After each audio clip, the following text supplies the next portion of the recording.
அனைவருக்கும் வணக்கம். பண்ணாரியம்மன் ஆஸ்ட்ரோ தளத்தின் வாயிலாக உங்களை தொடர்பு கொள்வதில் மகிழ்ச்சி. இந்த பதிவில் மகர ராசி மகர லக்ன நண்பர்களுக்கான மே மாத பலன்களை பார்க்கலாங்க. மே 1ஆம் தேதியே குரு பகவான் சுகஸ்தானமான 4வது ஸ்தானத்திலிருந்து 5வது ஸ்தானத்துக்கு இடம்பெயர போகிறாருங்க. இந்த பெயர்ச்சினால் பல சிறப்பான பலன்களை மகர ராசிக்காரர்களுக்கு கிடைக்குங்க. மற்ற விக்கிரகங்களோட சஞ்சார நிலையும் இந்த மாதத்தில் பார்த்துடலாங்க. சனி பகவான் 2வது ஸ்தானத்துலேயும் ஆட்சி பலத்தோடு இருக்காருங்க. 3வது ஸ்தானத்தில் ராகு பகவானும் செவ்வாயும் இருக்காருங்க. கூடவே புதன் பகவான் முதல் வாரம் வரைக்கும் 3வது ஸ்தானத்துலேயே இருக்காருங்க. 4வது ஸ்தானத்தில் சுக்கிர பகவானும் சூரிய பகவானும் இருக்காருங்க. சூரியன் பகவான் மே 14ஆம் தேதிக்கு மேலே ரிஷப ராசிக்கு இடம்பெயர்வாருங்க. சுக்கிர பகவான் மே 19ஆம் தேதிக்கு மேலே ரிஷப ராசிக்கு இடம்பெயர்வாருங்க. கேது பகவான் 9வது ஸ்தானமான பித்ருஸ்தானத்திலேயே இந்த மாதம் முழுசும் சஞ்சரிப்பாருங்க.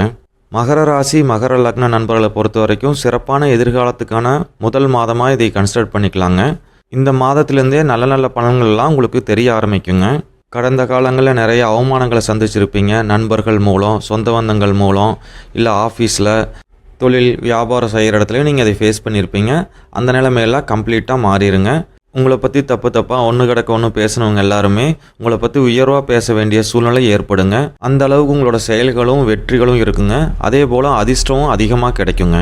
இவ்வளோ நாள் மன கஷ்டம், போராட்டம் இதெல்லாம் இருந்திருக்குங்க. இந்த மாதத்துலேருந்து மன தைரியம், மன தெளிவு, புத்துணர்ச்சி எல்லாம் உங்களுக்கு கிடைக்குங்க. ஒரு சிலர் ரொம்ப மந்தமாக சோம்பேறித்தனமாக இருந்திருப்பீங்க. இனிமேல் எல்லா காரியத்தையும் சுறுசுறுப்போடவும் ஒரு வேகத்தோடவுமே நீங்கள் செய்வீங்க. 2வது ஸ்தானத்தில் சனி பகவான் ஆட்சி பலத்தோடு சஞ்சரிக்கிறதுனால பொருளாதாரத்தில் நல்ல உயர்வை சந்திப்பீங்க. செவ்வாயும் ராகு பகவான் 3வது ஸ்தானத்திலேருந்து நல்ல பலன்களை உங்களுக்கு கொடுப்பாங்க. பொதுவாக பாவகிரகங்கள் 3வது ஸ்தானத்தில் இருக்கும்போது மிக நல்ல பலன்களெல்லாம் நமக்கு கிடைக்குங்க. இவ்வளவு நாளாக தந்தையோடோ இல்லை உயரதிகாரியோடவோ இருந்த மனக்கசப்புகள்லாம் நீங்குங்க. அவங்களே உங்களுக்கு முழுமையாக சப்போர்ட் பண்ணக்கூடிய சூழ்நிலை ஏற்படுங்க. மே மாதமே உங்களுக்கு நிறைய அதிர்ஷ்டங்கள் கிடைக்கிறதுக்கான வாய்ப்புகள் இருக்குங்க. தொழிலில் நல்ல லாபங்கள் கிடைக்குங்க. 4 பேர் புகழக்கூடிய சூழ்நிலைகள் ஏற்படுங்க. இந்த மாதத்தில் நீங்கள் செய்கிற செயல்கள் எல்லாமே மற்றவங்களை கவர்ற வகையில் இருக்குங்க. நிறைய பொது காரியங்கள் ஈடுபடுவீங்க. மற்றவங்க செய்ய தயங்குற விஷயத்தை நீங்கள் முன்னாடி இருந்து செய்வீங்க. அதனால் உங்களுக்கு நல்ல பேர் புகழெலாம் கிடைக்கிறதுக்கான வாய்ப்புகள் இருக்குங்க. நீண்ட நாள் உடல் ஆரோக்கியத்தில் ஏதாவது குறைபாடுகள் இருந்துச்சுன்னா இந்த மாதத்துலேருந்து அதெல்லாம் சரியாயிருங்க. குழந்தை பாக்கியம் எதிர்பார்த்துட்டு இருந்தவங்களுக்கு அது கைகூடி வரக்கூடிய சூழ்நிலை ஏற்படுங்க.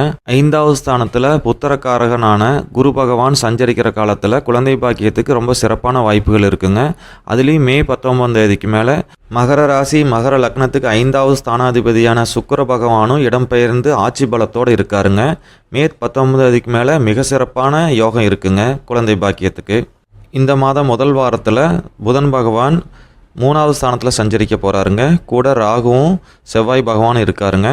இந்த சமயத்தில் நம்ம யாருக்கூடும் ரொம்ப கடுமையாக நடந்துக்கூடாதுங்க. வார்த்தைகளை அளவோடு பேசணுங்க. மே 14ஆம் தேதி வரைக்கும் சூரிய பகவான் 4வது ஸ்தானத்தில் சஞ்சரிக்க போகிறாருங்க. 8ஆம் அதிபதி 4வது ஸ்தானத்தில் சஞ்சரிக்கிறதுனால வண்டி வாகனங்கள் வாங்குறது தடைப்படுங்க. அதே போல் பூமி வாங்குறதும் கொஞ்ச நாள் தடைப்படுங்க. வீடு கட்டிகிட்டு இருந்தீங்கன்னா கூட ஆள் வராமல் வேலை கொஞ்சம் பாதிக்கப்படக்கூடிய சூழ்நிலை ஏற்படுங்க. அதாவது கொஞ்சமாவது ஸ்லோவாக நடக்கிறதுக்கான வாய்ப்புகள் இருக்குங்க. அதே போல் சூரிய பகவான் மேச ராசியில் உச்சபலத்தோடு இருக்கிற வரைக்கும் தொழிலில், வேலையில், வியாபாரத்தில் சின்ன சின்ன போட்டிகள், பொறாமைகள் வந்து போகுங்க. சூரிய பகவான் மேச ராசியிலேருந்து ரிஷப ராசிக்கு இடம்பெயர்ந்ததுக்கப்புறம் அதெல்லாம் சரியாயிருங்க. அடுத்தபடியாக முதல் 2 வாரத்தில் சின்ன சின்ன உடல் உபாதைகள் வந்து போகிறக்கான வாய்ப்புகள் இருக்குங்க. அதே போல் ஒரு சிலருக்கு மனக்குழப்பங்கள், மன சங்கடங்கள் கூட அந்த சமயத்தில் ஏற்படுங்க. அதெல்லாம் ஒன்றும் பெரிதுபடுத்திக்க வேண்டியதில்லைங்க. அதெல்லாம் ரொம்ப டெம்பரவரி தாங்க. அதே போல் முதல் 3 வாரத்துக்கு குழந்தைகளுக்காக ஏதாவது செலவு பண்ண வேண்டிய சூழ்நிலைகள் ஏற்படுங்க. ஒரு சிலருக்கு அடிக்கடி காலில் அடிபடுறது, இல்லை கால் பிசகிறது, இல்லை சைலன்ஸில் சுட்டுக்கிறது, இந்த மாதிரி கால் சம்மந்தமாக ஏதோ ஒரு பிரச்சனை இவ்வளோ நாள் இருந்திருக்குங்க.